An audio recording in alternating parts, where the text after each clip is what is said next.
여호와께서 말씀하신 것 같고 여호와께서 그들에게 맹세하신 것과 같아서 그들의 괴로움이 심하였더라라고 말씀합니다. 무엇이 심하였다라고 합니까? 괴로움이 심했다라고 말하고 있습니다. 사사기서를 보시게 되면 이스라엘이 여러 이방 민족들에게 공격을 당하는 것을 보게 됩니다. 그리고 그 이방 민족들로 인해서 쓰라린 고통을 받습니다.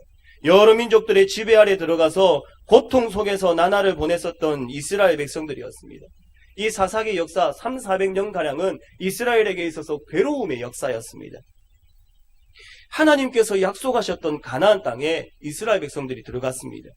젖과 꿀이 흐르는 비옥한 땅, 풍족한 땅인 이 가나안 땅에 들어갔습니다. 그렇다면 이 사사기는 굉장히 행복한 이야기들이 기록되어 있을 것 같지 않습니까? 광야의 시대를 다 거치고 하나님께서 약속한 땅이셨던 이 가나안 땅에 들어갔다면 정말 행복하고 정말 즐겁고 정말 기쁨이 넘쳐야 될 것인데 그것 가운데서 마지막에 어떻게 기록을 하고 있는가 하니 이 사사시대는 괴로움이 가득한 시대다라고 이야기를 하고 있습니다. 환경이 조건이 안 좋았었던 것이 아닙니다. 이 가나안 땅은 젖과 꿀이 흐르는 비옥한 땅이었고 풍족한 땅이었습니다. 민수기 13장을 보게 되면 가나안 땅을 정탐했었던 정탐꾼들의 보고가 기록이 되어 있습니다. 거기에 보게 되면 13장 27절에 이렇게 기록합니다. 모세에게 말하여 이르되 당신이 우리를 보낸 땅에 간즉 과연 그 땅에 젖과 꿀이 흐르는데 이것은 그 땅의 과일이니이다 라고 말씀합니다. 정말 과연 좋은 땅이 가나안 땅이었습니다. 또한 지난번 설교 본문이었던 신명기 8장 7절에서 10절을 봐도 이 가나안 땅이 얼마나 좋은 땅인지 기록하고 있습니다. 내 하나님 여호와께서 너를 아름다운 땅에 이르게 하시나니 그곳은 골짜기든지 산지든지 시내와 분천과 샘이 흐르고 밀과 보리의 소산지요 포도와 무화과와 석류와 감람나무와 꿀의 소산지라. 내가 먹을 것에 모자람이 없고 내게 아무 부족함이 없는 땅이며 그 땅의 돌은 철이요 산에서는 동을 갤 것이라. 내가 먹어서 배부르고 내 하나님 여호와께서 옥토를 내게 주셨으므로 말미암아 그를 찬송하리라 라고 말씀합니다. 듣기만 들어도 굉장히 비옥하고 풍족하다는 것을 단번에 알 수 있지 않습니까? 아무런 부족함이 없다라고 합니다. 모자람이 없다라고 합니다. 정말 좋은 땅입니다. 그 땅에 이스라엘 백성들이 들어갔습니다. 그렇다면 그곳에서 행복하게 사는 이야기가 등장해야 되는 것이 맞지 않습니까? 하나님이 약속하셨던 그 가나안 땅에 들어가면 즐겁게 사는 이야기들이 나타나야 되는 것이 아닙니까? 그런데 그 땅에 들어갔었던 이스라엘 백성들의 모습을 보니 어떠합니까? 지금 오늘 본문에 나타나는 이스라엘 백성들의 모습이 어떠해 보입니까? 행복해 보입니까? 즐거워 보입니까? 아무 부족함이 없이 평안해 보입니까? 15절의 말씀을 다시 한번 보시기 바랍니다. 15절입니다. 그들이 어디로 가든지 여호와의 손이 그들에게 재앙을 내리시니 곧 여호와께서 말씀하신 것과 같고 여호와께서 그들에게 맹세하신 것과 같아서 그들의 괴로움이 심하였더라. 굉장히 우울하고 비통하지 않습니까? 본문을 읽어 내려가는 것만 해도 괴롭습니다. 왜 이런 결과가 나타나며 왜 이렇게 되었겠습니까? 가나안 땅에 들어오기 이전에 이스라엘 백성들은 광야의 땅을 거닐었습니다. 지난주까지 그 신명기 말씀을 통해 광야에서의 이스라엘 백성들의 삶을 보았습니다. 그 광야와 오늘 본문의 가나안 땅을 한번 비교해 보시기 바랍니다. 광야는 어떠했습니까? 황폐한 땅이었습니다. 황량하고 메마른 땅이었습니다. 아무것도 없는 땅이었습니다. 그러나 그곳에서 이스라엘 백성들은 의복이 헤어지지 아니하고 발이 부르트지 아니하고 만나의 경험, 만나와 메추라기의 경험, 불기둥과 그리고 구름기도의 경험, 하나님의 인도하심과 보호하심을 받았었습니다. 그런데 지금 가나안 땅은 어떻습니까? 광야보다 훨씬 좋은 환경입니다. 훨씬 더 풍족합니다. 비옥합니다. 그런데 이스라엘 백성들의 삶을 오늘 본문에서는 그들의 괴로움이 심하였더라라고 말씀하는 것입니다. 이것을 통해서 깨닫게 되는 것이 무엇입니까? 사람의 기쁨, 사람의 만족, 사람의 행복은 환경이 결정하는 것이 아니라는 것입니다. 광야라고 불행한 것이 아니고 가나안 땅이라고 만족하고 행복한 것이 아니라는 것입니다. 그러면 무엇이 사람의 기쁨, 무엇이 사람의 만족, 무엇이 사람의 행복을 결정합니까? 누구를 왕으로 모시고 살아가느냐의 차이다라고 할 수 있습니다. 누구를 왕으로 모시고 살아가느냐, 그것에 따라서 내가 불행할 수도 있고 행복할 수도 있다라는 사실입니다. 사사기의 중심 주제라고 할 수 있는 구절이 있습니다. 사사기 17장 6절에 보면 이렇게 기록합니다. 그때에는 이스라엘에 왕이 없으므로 사람마다 자기 소견에 옳은 대로 행하였더라. 또한 사사기 21장 25절에 보게 되면 똑같은 말씀이 있습니다. 그때에 이스라엘에 왕이 없으므로 사람이 각기 자기의 소견에 옳은 대로 행하였더라. 왕이 없어서 각자 자기 마음대로 살아가는 시대가 사사시대입니다. 왕이 없어서 각자의 소견대로 살아가는 그 시대가 사사시대입니다. 왕이 없어서, 즉 하나님을 왕으로 모시지 아니하고 하나님을 왕으로 섬기지 아니하고 자기 뜻대로 자기 마음대로 살아가는 시대가 바로 사사시대입니다. 그러니까 그 결론이 어떻게 나고 있습니까? 그들의 괴로움이 심하였더라라고 말씀을 하고 있습니다. 사랑하는 성도 여러분, 가나안이 복이 아니고 하나님을 왕으로 모시고 살아감이 인생의 복인 줄 아시기 바랍니다. 하나님을 왕으로 모시고 섬기고 살아감이 인생의 진정한 행복임을 깨달으시기 바랍니다. 환경이 아닙니다. 광야지만 이스라엘 백성이 하나님을 자신의 인생의 주인으로 모시고 왕으로 모시며 온전히 따랐을 때에 광야지만은 평안하게 살 수 있었습니다. 그러나 환경이 좋고 비옥한 가나안 땅이지만 하나님을 왕으로 모시지 않고 살았을 때 이스라엘은 괴로운 인생을 살아갈 수밖에 없었습니다. 오늘 본문에도 보시기 바랍니다. 이스라엘 백성들의 문제가 무엇이었는지 아십니까? 11절에서 13절의 말씀을 한번 보시기 바랍니다. 이스라엘의 문제가 이거였습니다. 이스라엘 자손이 여호와의 목전에 악을 행하여 바알들을 섬기며 애굽 땅에서 그들을 인도하여 내신 그들의 조상들의 하나님 여호와를 버리고 다른 신들 곧 그들의 주위에 있는 백성의 신들을 따라 그들에게 절하여 여호와를 진노하게 하였으되 곧 그들이 여호와를 버리고 바알과 아스다롯을 섬겼으므로 라고 말합니다. 무엇이 문제입니까? 하나님을 버리고 세상의 다른 신, 세상의 다른 우상을 섬김에 있습니다. 하나님을 왕으로 섬기지 않음에 문제가 있습니다. 그러니 그들이 괴로울 수밖에 없는 것입니다. 사랑하는 성도 여러분, 내 인생이 괴로우십니까? 내 인생이 힘이 드십니까? 너무 괴로워서 견디기가 힘이 드십니까? 괴로움이 괴로움 자체로 다가오십니까? 고통이 고통으로만 여겨지십니까? 그렇다면 내 인생의 주인이 누구신지 살펴보시기 바랍니다. 하나님을 진정으로 왕으로 모시고 있는지 점검해 보시기 바랍니다. 하나님을 왕으로 모시고 살아가는 사람이나 하나님을 왕으로 모시지 않고 살아가는 사람이나 인생의 괴로움을 당하는 것은 똑같습니다. 동일합니다. 그러나 그 괴로움을 대하는 태도가 다릅니다. 광야지만은 어떠했습니까? 하나님을 왕으로 모시니 어떠했습니까? 그 광야지만은 그 광야 가운데서 믿음을 가지고 살아가는 것입니다. 괴로움을 대하는 태도가 다릅니다. 괴로움 가운데서 가지는 마음가짐이 다릅니다. 하나님을 왕으로 모시는 사람은 괴로움 가운데서도 당당하게 그것들을 극복하며 살아갑니다. 그러나 하나님을 왕으로 모시지 않는 사람은 그 괴로움을 견디지를 못합니다. 그 괴로움을 바라볼 때에 하나님의 시각으로 바라보지 못하고 괴로움 그 자체로 받아들인다는 것입니다. 고통을 고통 그 자체로 받아들인다는 것입니다. 다윗을 보시기 바랍니다. 하나님을 왕으로 모셨던 다윗은 어떻게 고백을 합니까? 굉장히 어려운 상황 가운데서, 죽음의 위기가 놓인 가운데서, 정적들이 자신을 죽이려고 하는 그 가운데서 어떻게 고백을 합니까? 시편 44편 5절에 보게 되면 이렇게 고백을 합니다. 내 영혼아, 내가 어찌하여 낙심하며 어찌하여 내 속에서 불안해하는가? 나는 하나님께 소망을 두라. 그가 나타나 도우심으로 말미암아 내 하나님을 여전히 찬송하리로다. 다윗이 괴롭습니다. 고통스럽습니다. 그러나 하나님을 왕으로 모시니, 하나님을 진정한 왕으로 모시니 그 마지막에 찬송으로 결론을 짓고 있더라는 것입니다. 다니엘을 보시기 바랍니다. 다니엘 6장을 보게 되면 다니엘을 괴롭게 하는 사람들이 얼마나 많았는지 모릅니다. 다니엘과 함께 일했던 총리들과 고관들이 다니엘을 못 잡아먹어서 안달입니다. 고소하려고 눈에 불을 켜고 미워하고 있습니다. 미워함이 극에 달아서 죽이려고 합니다. 다니엘에게 이러한 일들이 얼마나 큰 상처가 되었겠습니까? 그런데 그 다니엘서 6장 10절에 보게 되면 이렇게 말씀을 합니다.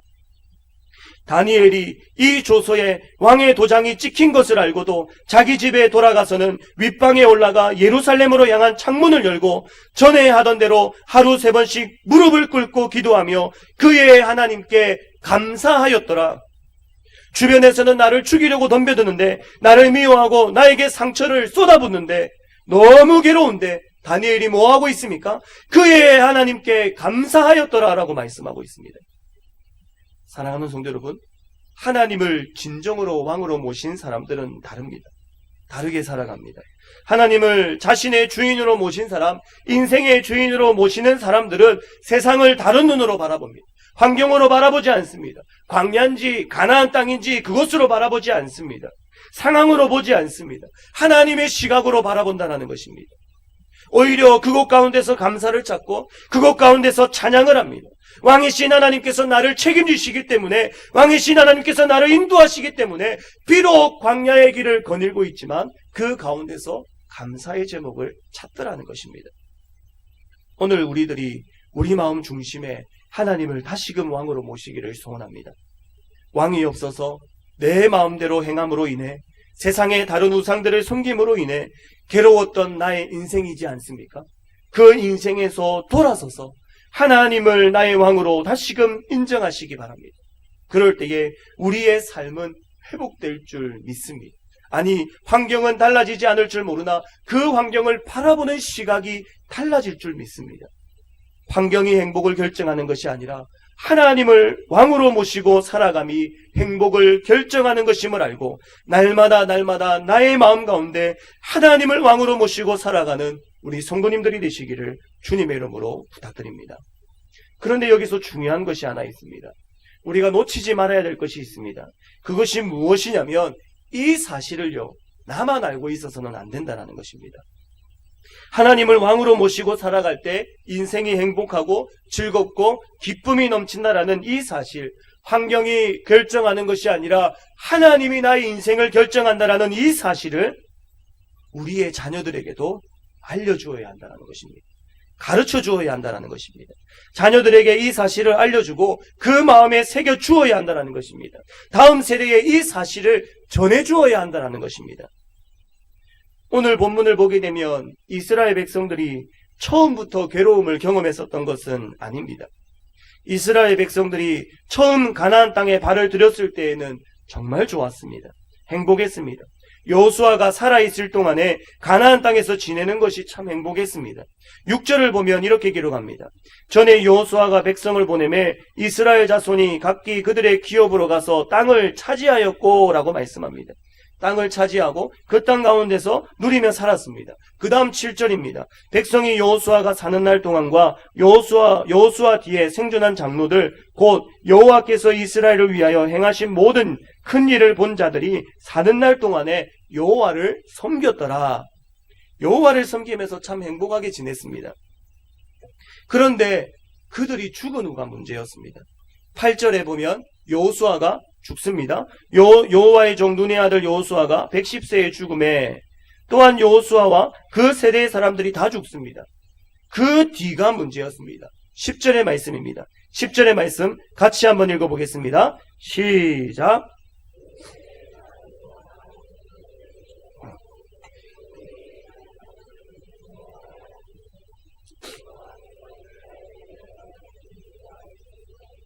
무엇이라고 말씀하고 있습니까? 그 세대의 사람들이 다 죽고 나서 그 후에 일어난 다른 세대, 그 다음 세대들이 여호와를 알지 못합니다. 여호와께서 이스라엘을 위하여서 행하셨던 그 구원의 큰 일도 알지 못합니다. 그러니 어떻습니까? 11절로 넘어가는 것입니다. 이스라엘 자손이 여호와의 목전에서 악을 행하며 바알들을 섬기매 이렇게 진행이 되는 것입니다. 여호수아의 살아생전 그리고 그 세대 사람들에게 있어서는 별 문제가 되지 않았지만은 그 다음 세대 여호수아가 죽고 난 이후 그 세대가 다 죽은 이후에 그 다음 세대가 문제였다라는 사실입니다. 이로 인해서 이스라엘 백성들은 400년 동안의 괴로운 사사시대를 보내게 됩니다. 사랑하는 성도 여러분, 우리 마산유로교회 개척한 지 13년, 만으로 치면 한 14년가량 됩니다. 여기 계시는 분들은 마산유로교회 1세대 분들입니다. 마산유로교회가 개척되었을 때부터 하나님께서 마산유로교회에 역사하셨던 모든 일들을 봐오셨던 분들입니다. 그런데 이 1세대가 떠나가고 다 세상을 떠나고 그 다음 세대가 주역이 되었을 때에 우리 이 마산유로교회는 어떻게 되어 있을 것 같습니까? 우리들의 자녀들이 성장하여 신앙생활을 하게 될 때에 마산유로교회는 어떤 교회가 되어 있을 것 같습니까? 건강한 교회? 주님이 주인이 되시는 교회, 예배에 감격이 있고 성도들을 섬기며 세상을 변혁시키며 가정의 회복을 꿈꾸는 그런 교회가 되어 있을 것 같습니까? 그렇게 될 것이라고 장담할 수 있겠습니까? 지금 우리 교회의 중고등부, 초등부, 유치부 이 아이들이 성장하여 교회의 주축이 될 때에 어떤 교회로 세워져 갈 것 같으십니까? 목사님, 아이들 크면 다 알아서 잘 하겠죠. 다 알아서 신앙이 성장할 것입니다. 잘 되겠죠. 아닙니다. 오늘 본문을 보시기 바랍니다. 저는 오늘 본문의 7절과 10절을 여러 번 반복해서 봤습니다. 보고 또 보았습니다. 불과 몇 절입니까? 7절에 여호와를 섬겼더라 해서 10절로 넘어가니 그 다음 세대는 여호와를 알지 못하였더라. 여호와께서 행하신 일도 알지 못하였더라. 불과 몇 절입니까? 불과 몇 년입니까? 아무리 우리가 신앙생활을 잘해도, 아무리 우리가 여호와를 잘 섬겨도, 우리가 이 자리를 지키고 있는다 하여도, 하나님 앞에서 바르게 신앙생활한다 하여도 우리의 자녀는 여호와를 알지 못할 수 있으며 여호와께서 이스라엘을 위하여 행하신 일도 모르는 자녀가 될 수 있다는 사실입니다. 사랑하는 성도 여러분, 다음 세대를 준비하셔야 합니다. 한 번씩은 그런 생각을 해봅니다. 우리 아이들이 자라나면 어떤 사람이 되어 있을까? 어떤 신앙인이 되어 있을까? 한편으로는 기대가 되기도 합니다. 그러나 또 다른 한편으로는 걱정이 되기도 합니다. 아이들을 한번 생각해 보십시오. 손자, 손녀들을 한번 생각해 보십시오. 우리 교회 주일학교 아이들을 한번 생각해 보십시오. 이들이 여호와를 알지 못하는 일이 일어나서는 안 될 줄 믿습니다. 이들이 여호와를 잊어버리고 구원의 감격이 없이 그냥 교회에만 출석해서는 안 된다는 사실입니다. 하나님께서는 우리들의 신앙이 대대로 이어지기를 원하십니다. 대대로 하나님을 경외하며 하나님을 섬기며 살아가기를 원하십니다. 하나님은 우리 한 세대만이 하나님을 왕으로 모시고 살아가기를 원치 않으십니다. 전 세대에 걸쳐서 우리의 자자손손들이 하나님을 진정으로 왕으로 모시고 하나님을 진정으로 인정하며 살아가기를 원하십니다. 우리가 신앙을 전수해 주지 못함으로 하나님이 잊혀지는 일이 없기를 소원합니다. 우리가 신앙을 전수해 주지 못함으로 우리의 후손들이 여호와 앞에서 악을 행하는 일들이 없기를 소원합니다. 하나님을 버리고 바알을 섬기며 하나님을 버리고 아스다롯을 섬기며 하나님을 버리고 다른 우상신들을 섬기는 그러한 일들이 일어나서는 안 되기를 원합니다. 하나님 앞에서 어긋난 길로 가는 자녀들이 없기를 소원합니다. 그러면 다음 세대를 준비하기 위해 우리들이 해야 될 것이 무엇입니까? 하나님의 말씀을 가르쳐야 합니다. 사랑하는 성도 여러분, 하나님의 말씀 외에는 답이 없습니다. 사랑하는 성도 여러분, 자녀들을 하나님의 말씀으로 가르치셔야 됩니다. 사람은 죄는 가르쳐주지 않아도 절로 배웁니다. 그러나 신앙은 가르치지 않으면 자라지 않습니다. 성장하지 않습니다. 누가 가르쳐야 됩니까? 말씀은 교회에서 교육자들이, 교회 학교 선생님들이 가르쳐야 됩니까? 물론 맞습니다. 그러나 가장 우선적으로 우리 부모님들이 가르치셔야 됩니다. 부모님들이 먼저 가르칠 만한 신앙인이 되시고 그리고 삶으로, 말씀으로, 행동으로 가르쳐 주셔야 됩니다. 적극적으로 가르치셔야 됩니다. 진정한 신앙교육은 가정으로부터 시작되기 때문입니다. 가르쳐 주지 않으면 모릅니다. 무엇이 진정한 행복인지, 무엇이 진정한 기쁨인지 깨닫지를 못합니다. 그래서 세상의 것을 따르게 되어 있습니다. 가나안 땅이 행복의 조건이 아니고 기쁨의 조건이 아니고 하나님의 왕되심, 이것이 행복의 조건임을, 이 사실을 알려주고 가르쳐 주어야 합니다. 그렇기에 하나님께서는 이스라엘 백성들이 가나안 땅을 들어가기 전에 신명기의 말씀을 통하여 이렇게 교훈하여 주십니다. 우리가 한번 찾아서 함께 읽기를 원하는데요. 신명기 6장의 말씀을 한번 찾아보시기 바랍니다.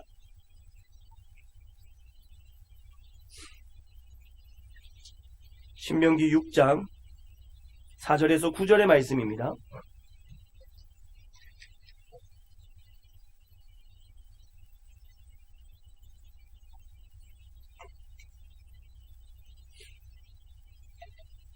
교독하면서 읽도록 하겠습니다. 신명기 6장 4절에서 9절, 구약성경 271면에 있습니다. 이스라엘아 들으라. 우리 하나님 여호와는 오직 유일한 여호와시니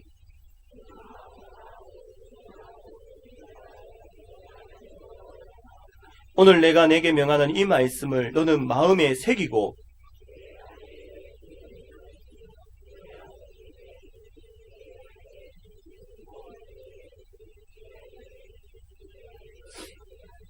너는 또 그것을 내 손목에 매어 기호를 삼으며 내 미간에 붙여 표를 삼고. 아멘. 무엇이라고 말씀합니까? 먼저 이 말씀을 통해서 너의 마음을 새기고, 너의 마음에 새기고, 먼저 부모님이 바로 신앙이 서 있고, 그 다음에 어떻게 라고 합니까? 내 자녀를 부지런히 가르치며 라고 이야기를 합니다. 내 자녀를 가르치라라고 말씀하고 있습니다. 부지런히 가르치라라고 하고 있습니다. 이 부지런히의 뜻을 보니까요, 상징적으로 마음속에 뿌리를 깊이 박다, 이러한 뜻이 있습니다.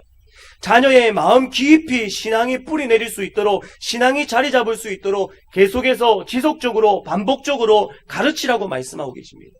그러면서 자녀들을 가르치는데 몇 가지 방법을 제시해주고 계십니다.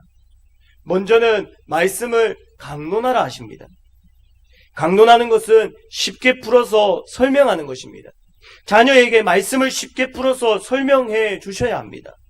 어디에서 언제 강론하라고 하십니까? 집에 앉아 있을 때이든지, 길을 갈 때이든지, 누워 있을 때든지, 일어날 때이든지 이 말씀을 강론하라 하십니다. 즉, 말씀을 쉽게 설명해 줄 때 무엇과 연관시켜서, 삶과 연관시켜서 풀어주고 설명해 주라는 것입니다. 삶을 말씀으로 바르게 해석해 줄 수 있어야 된다는 것입니다. 어떤 상황이 왔을 때, 어떤 환경이 왔을 때 그것을 말씀으로 해석하고 말씀으로 분별하여 자녀에게 하나님의 뜻을 가르쳐 줄 수 있어야 한다는 것입니다. 광야의 고난에 빠져 있는 자녀에게는 말씀으로 그 고난의 의미를 해석해 줄 수 있어야 됩니다. 가나안 땅의 유혹에 빠져 있는 자녀에게는 세상의 위험을 말씀으로 해석해서 가르쳐 줄 수 있어야 됩니다. 하나님의 왕되심을 잊어가는 자녀들에게는 인생의 참된 복이 하나님을 왕으로 모시고 살아가는 것인 줄 말씀으로 해석해서 가르쳐 주실 수 있어야 됩니다. 이런 맥락에서 우리 이 마산 유로교회가 가정예배가 회복되기를 소원합니다. 가정 안에서 말씀을 가르치시기 바랍니다. 아버지가, 어머니가 말씀을 가르치셔야 됩니다. 그럴 때에 가정이 회복됩니다. 그럴 때에 가정이 살아나게 됩니다. 우리의 다음 세대를 준비하고 싶으십니까? 그렇다면 가정 예배를 회복하시기 바랍니다. 부모님들이 믿음의 눈을 뜨시고요. 부모님들이 말씀의 실력자가 되시기 바랍니다.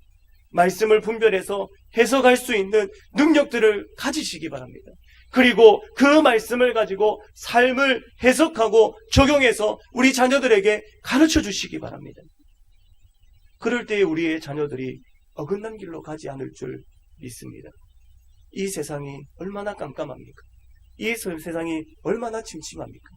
주의 말씀이 내 발에 등이요 주의 말씀이 내 길에 비친 줄 믿습니다. 하나님의 말씀, 그 등불을 우리의 자녀들 손에 들려주시기 바랍니다. 험악한 세상, 이 깜깜한 세상, 그 아무것도 보이지 않는 그 세상길을 걸어가고 있는 자녀에게 이 말씀의 등불을 들어주셔서 바른 길을 걸어가게 할 수 있는 우리 성도님들이 되시기를 주님의 이름으로 부탁드립니다. 그리고 그 다음에 어떻게 하라고 하십니까? 말씀을 기록하라고 하십니다. 이것은 어떻게 보면 말씀을 강론하는 것보다 더 업그레이드 된 것입니다. 강론하라는 것은 말로써, 설명으로서 풀어나가는 것이지만 이 말씀을 기록하라는 것은 삶으로 그 말씀들을 증명해내라라는 것입니다. 즉, 말씀을 기록하라는 것은 말씀 따라 살아가는 것을 보여주어라라는 것입니다. 자녀들이 말씀을 기록한 것을 보게 될 때에 그 말씀에 따라서 우리들이 살아가게 되고 그 말씀을 따라가는 우리들을 보게 될 때에 자녀들은 그 말씀을 인정하게 된다는 것입니다. 예를 들면 이런 것입니다.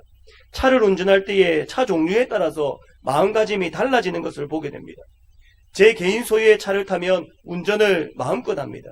그런데요, 마산 유로교회에 이 이름이 붙어있는 우리 교회차를 타게 되면 조심해서 차를 봅니다. 왜 그렇습니까? 사람들이 다 보고 있기 때문에 그렇습니다. 식당에 손글을 붙여놓습니다. 손글을 붙여놓으면 우리는 예수님 믿는 사람들입니다. 예수님 믿는 식당입니다. 이러한 표시이지 않습니까? 가게에 손글을 붙여놓으면 우리는 예수님 믿는 가게입니다. 이러한 표시이지 않습니까? 그런데 그 식당에서, 그 가게에서 꼼수를 부리겠습니까? 거짓되게 장사하겠습니까? 거짓되게 장사하는 사람들은 하나님의 말씀의 권위를 떨어뜨리는 사람들입니다. 집에 교패를 붙이면 아파트에서도 그리고 또 가정집에서도 행동이 조심스러워지는 것입니다. 이와 같은 것입니다.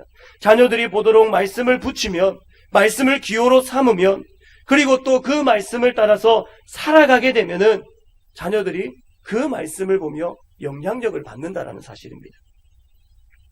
이 말씀을 따르는 부모님의 삶을 통해 자녀가 그 말씀의 권위를 인정하는 것입니다. 부모가 순종하는 하나님께 자녀도 순종합니다. 부모가 경외하는 하나님께 자녀도 경외합니다.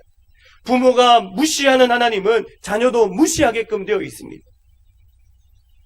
그렇기에 하나님의 말씀을 기록하라라고 말씀하고 계십니다. 사랑하는 성도 여러분, 말씀을 따라 살아가는 것을 보여주고 계십니까? 신행일치, 신행합일의 삶을 살아가고 계십니까? 신앙과 삶이 일치되는 삶을 보여주고 계십니까? 이 교회에서는 정말 바르게 잘 살아가시는데 가정에서는 전혀 다른 모습을 보이고 계시진 않습니까? 부모가 말씀을 따라 살아갈 때에, 그 삶을 보여줄 때에 그 말씀의 영향력 아래 자녀들은 들어가게 되는 것입니다.